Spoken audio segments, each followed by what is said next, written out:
Yo, balik lagi sama gue di channel Bertin. Dan ya, pada kesempatan kali ini gue akan mengupdate lagi untuk Bitcoin dan juga WIF, teman-teman. Ya, kali ini akan saya bahas WIF.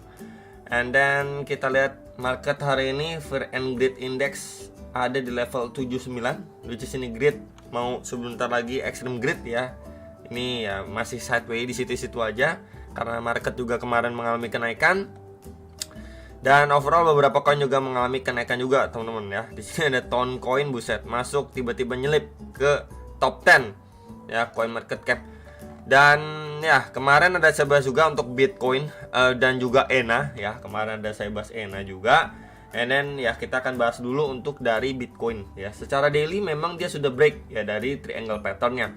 Jadi kalau misalkan triangle pattern ini kita ukur seberapa maksimal targetnya, sebentar teman-teman ya. Kita coba lihat dari sini ya. Kemudian kita lihat waktu dia breaknya, and then next target itu di sekitar 85.000 ya. Itu menjadi target maksimal dari pattern ini untuk dia mencapai 85.000. Kemudian kalau kita gunakan Fibo juga teman-teman ya, dari swing high ke swing low, and then ya pertama kita akan mendapatkan retracement atau Fibo 1,6 itu di sekitar 81.000 dolar, and then di retracement 2,4 itu di sekitar 92.000 dolar ya. Jadi ya let's say di around sekitar 80.000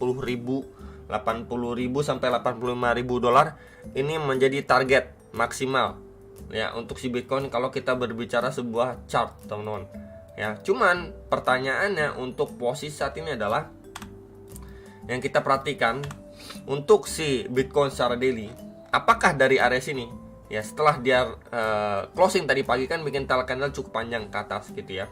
Kemudian masih dia coba bertahan di box merah ini. Box merah pertama ini di sekitar 71 ribuan dolar ya. Either dari area sini dia mendapatkan retracement dulu, teman-teman ya. Dari area sini setelah dia mampu break gitu ya, dia mendapatkan sedikit retracement before dia testing ke previous ATH-nya atau bahkan create new all time high. Ya, ini adalah good scenario untuk si Bitcoin. Ya. Meanwhile kalau dari area sini dia nggak mampu untuk retest kemudian break lagi, maka dari area sini malah berpotensi untuk visit dulu and then kembali testing ke lapis bagian bawah dari si triangle pattern ini. Ya, trenan support bawah ini. Sorry, ini coba saya geser teman-teman. Ya, kurang lebih seperti ini untuk another skenario-nya, teman-teman. Jadi ibarat orang-orang dipancing gitu. Wah, ini kelihatannya Bitcoin mau retest untuk lanjut naik, malah dia breakdown, balik lagi ke 66.000, 65.000 dolar ya untuk si Bitcoinnya. Ya, jadi ini another perspektif ya yang perlu diperhatikan untuk si Bitcoin. Ya, hopefully dia retestnya cukup kuat ya di sekitar 70.000 dolar before dia lanjut naik lagi. Harapannya seperti itu, teman-teman. Atau malah ya dia cuma satu aja kemudian langsung bablas lagi ya. Jadi ini yang perlu diperhatikan lah untuk Bitcoin saat ini ya. Ini menjadi area krusialnya ketika dia memang adanya retracement, teman-teman. Nah, di area sini sorry ini kegedean. Nah, kisaran sini lah ya. Ini menjadi area retracement yang menurut saya benar-benar krusial untuk si Bitcoin ya. Hopefully bisa ketahan lah di area situ untuk lanjut naik lagi. Kemudian kalau kita lihat untuk time frame 1 jamnya, sebenarnya 1 jamnya ini udah mampu break bahkan ya dari previous previous di sini, teman. Ini kan range waktu dia sideways kemudian breakdown gitu ya. Bahkan area ini sebenarnya udah mampu di break ya sama si Bitcoin. Cuman yang menjadi pertanyaan sekarang adalah area ini kembali, teman-teman. Ya, area ini kembali beberapa kali mencoba bertahan dan ini sempat breakdown tapi dia mampu masuk lagi ke range atasnya. Ya, jadi kalau misalkan area ini kembali terbreakdown sama si Bitcoin, let's say Bitcoin itu break di bawah 71.300, maka possible apa, teman-teman? Maka possible dia akan mencoba tes bahkan ke bagian bawahnya di sekitar 69.000 sampai 69.700 dolar. Nah, ini adalah hal yang perlu diperhatikan. Walaupun kemarin kan ada saya sharingkan dia bergerak dalam sebuah range channel, ya possible dari tes dulu ke area berapa nih, warna hijau ya. Range-nya itu di 68.000 dolar sampai 68.450 dolar ya, box warna hijau ini ya. Jadi kalau saya tandain, nah ini range-nya tuh ya. Cuman dia nggak masuk ke range ini nih. Ini bagian sini harganya, teman-teman, nggak masuk ya. Jadi possible kalau memang dari area sini warna putih ini ya di sekitar 71.300 dolar ini terbreakdown, maka possible dia untuk visit area bawahnya. Nah, di sini area bawah di box merah ini di sekitar 69.000 sampai 69.700 dolar ya untuk si Bitcoin. Yang perlu diperhatikan balik lagi, ketika dia udah mampu break dengan cukup powerful atau impulsif lah bisa dibilang ya di sini ya. Kemudian di sini koreksinya tuh cenderung korektif. Ya ini sebenarnya ada opportunity untuk si Bitcoin. Meanwhile kalau dia gagal maintain di area sini, maka possible bahkan ke bawah lagi. Jadi cuma nge-grab liquidity ya, kemudian drop lagi. Oke. Jadi itu another scenario atau perspektif yang perlu diperhatikan sama teman-teman sekalian. Ya, jadi hopefully kurang lebih gambarannya seperti ini maksudnya. Ya ini naik impulsif, kemudian koreksinya korektif gitu ya. Mampu break untuk lanjut naik lagi. Minimal untuk skenario yang kita nggak kita harapkan adalah dia mampu break ya di sini terlihat seperti korektif ya, kemudian langsung adanya pressure selling cukup strong ke area sini. Nah ini bisa untuk kita waspada bersama-sama teman-teman kalau ini terjadi. Balik lagi ke box merah dengan penurunan yang agresif ya, dimana juga box merah ini bagian atas ya, ini merupakan SNR si Bitcoin sebelumnya, dan pada 15 Maret 2024 selling pressure juga masuk strong banget ya. Box merah ini sekitar berapa? 71.500 sampai di 72.430 dolar. Ya walaupun ini sempat nge-spike sampai 72.800 kemudian drop lagi, teman-teman. Ya, jadi ini menjadi key level kalau kita lihat secara lower time frame. Ya, garis putih ini. Oke.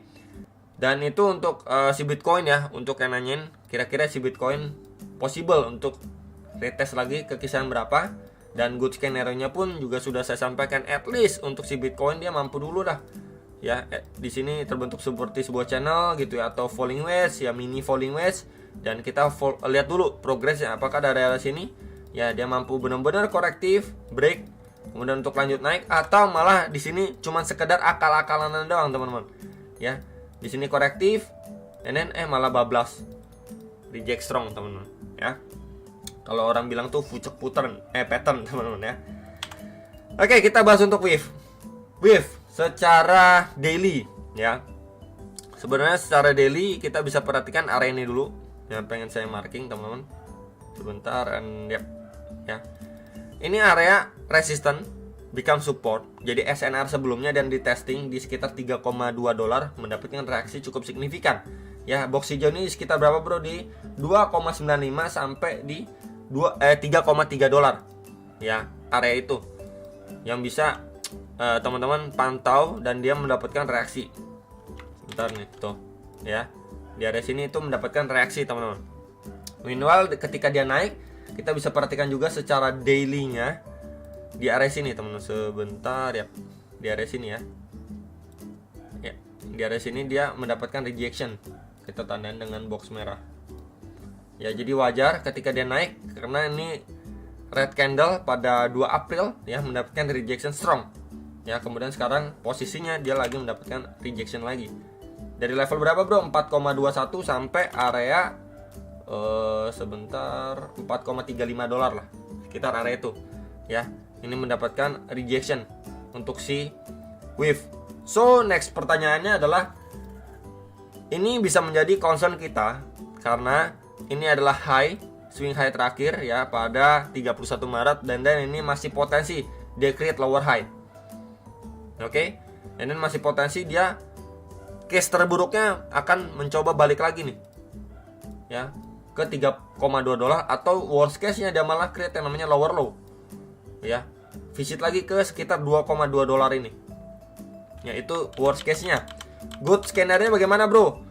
At least untuk si WIF ya, ketika adanya rejection dari retrace, sekedar retrace aja, kemudian mampu break, take out lagi untuk ngejar 5 dolar up ya untuk WIF. Nah, kita bisa pantau di lower time frame seperti 4 jam, target dia koreksi kira-kira di sekitar area berapa ya. Kita bisa gunakan seperti biasa bantuan kakek Vivo dari swing low ke swing high ya, and then kita mendapatkan retracement 0,5, kemudian kita coba marking di area sini. Nah, ya dengan warna putih deh. Oke ya. Ini di sekitar 3,7 dolar nih. sekitar 3,7 dolar ya, dimana juga sebelumnya menjadi support di sini and resistant untuk si WIF pada pergerakan time frame 4 jamnya. Jadi bisa diperhatikan untuk WIF, at least setelah dia mendapatkan rejection seperti ini ya, proses koreksinya itu korektif, visit area ini bisa menjadi bahan pertimbangan untuk teman-teman sekalian. Jadi range-nya itu di sekitar 3,65 sampai di sekitar 3,77 dolar. Ya, range untuk WIF. Jadi bisa diperhatikan ya, yang nanyain WIF, kalau kita lihat di time frame 4 jam, ini adalah target koreksinya dia at least untuk lanjut naik. Ya kalau bablas ya balik lagi ke previous swing low-nya dia, gitu ya. Jadi palingan itu yang bisa saya update untuk WIF dan juga Bitcoin ya. Hopefully bisa terbantu dengan adanya outlook atau analisa ini. Jangan lupa analisa kembali dan sampai jumpa untuk next video. Salam profit.